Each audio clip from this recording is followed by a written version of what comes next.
Tapi kenyataannya ini belum ada juga diturunkan kepada daerah-daerah yang mungkin diinisiasi, sehingga akhirnya menimbulkan sedikit lamanya penataan jaringan utilitas tersebut untuk kedaulatan layanan kepada masyarakat atau end user.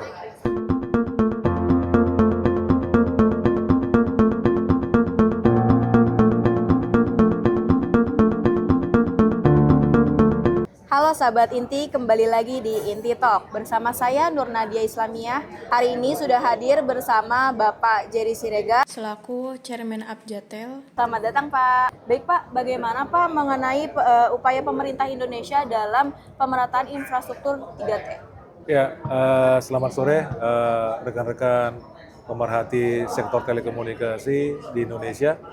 Saya dengan Jerry Siregar sebagai Ketua Umum Asosiasi Penyelenggara Jaringan Telekomunikasi Indonesia yang disingkat dengan Abjatel.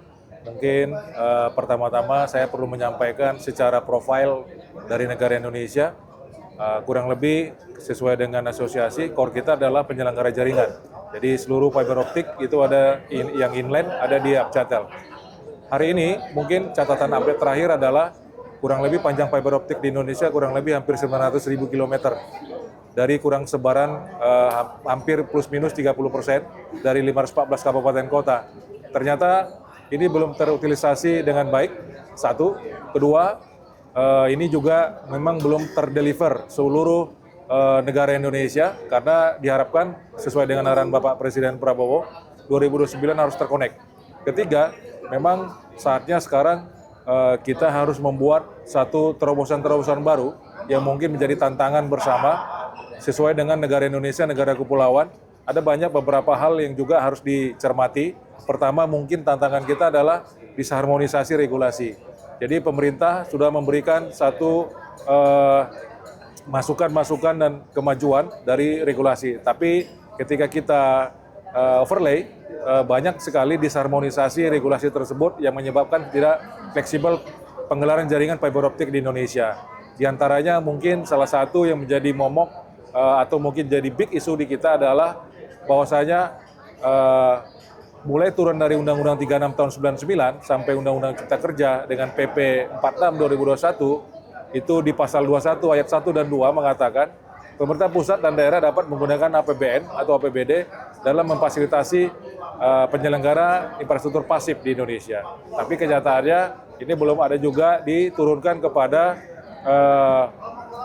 daerah-daerah yang mungkin diinisiasi, sehingga akhirnya menimbulkan sedikit lamanya penataan jaringan utilitas tersebut untuk kedaulatan layanan kepada masyarakat atau end user.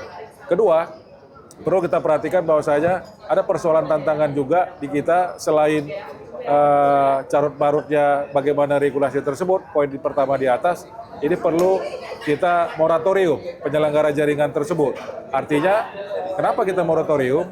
Karena sudah terlalu banyak pemain di dalam urban yang harus diutilisasi. Karena kenyataannya semua fakta menyatakan sama dari industri itu utilisasi network fiber optik bersama-sama khususnya di operator itu kurang lebih di bawah masih 30%. Jadi ini perhatian khusus. Ketiga, jadi tantangan kita di sektor telekomunikasi khususnya jaringan adalah perang tarif tersendiri. Artinya perang tarif ini memicu bagaimana percepatan penggelaran jaringan itu menjadi tidak fleksibel. Ini mungkin perlu kami sampaikan sebagai jawaban tanggapan dari yang pertama, Mbak. Baik. Lalu sejauh mana sih Pak untuk perkembangan 5G yang telah diterapkan di Indonesia saat ini gitu, dan dampaknya terhadap sektor industri dan masyarakat itu seperti apa? Ya, kami sesuai dengan core-nya penyelenggara jaringan, khususnya fiber optik, memang bicara 5G adalah sebagai complementary. Artinya semua 5G itu akan terkoneksi dengan media kabel fiber optik. Jadi BTS to BTS konektivitasnya melalui fiber optik. Sehingga akhirnya ini menjadi catatan kita kenapa bahasa complementary itu kita artikan menjadi satu kelengkapan 5G itu sendiri. Walaupun memang penerapannya di Indonesia belum sangat signifikan dalam pelayanan di beberapa sektor, baik industri, pendidikan, kesehatan, dan seterusnya. Sehingga akhirnya apa yang terjadi terhadap industri pergerakan teknologi 5G, kita berharap justru mengambil opportunity dan keunggulan dari fixed mobile convergence.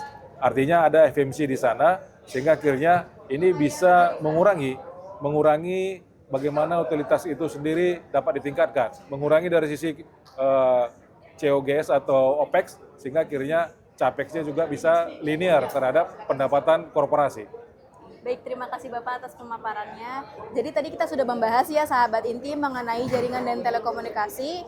Nantikan sesi selanjutnya hanya di Inti Media.